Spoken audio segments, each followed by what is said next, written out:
সার্বিকের গ্রামের কৃতি সন্তান আমারই ভাই এম এম আজিম উদ্দিন মোল্লা, তিনি সার্বিক দায়িত্বে আছেন এই ভোটের। তিনি আপনি যেখানে থাকুন না কেন আপনার আসন গ্রহণ করুন, মঞ্চের সামনে এসে মঞ্চে এসে। প্রধান অতিথি আমাদের ভাটপাড়া তদন্ত কেন্দ্রের ইনচার্জ নুরুন নবী এবং তার সঙ্গীর সাথীরা, আপনি আপনার তিনি সাথী আছেন,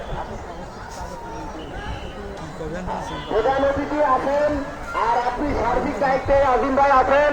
আপনি যেখানে থাকুন না কেন আপনি অতি সত্তার ঘোড়া খেয়ে গেছে, ঘোড়া খেয়ে গেছে, ঘোড়া খেয়ে গেছে।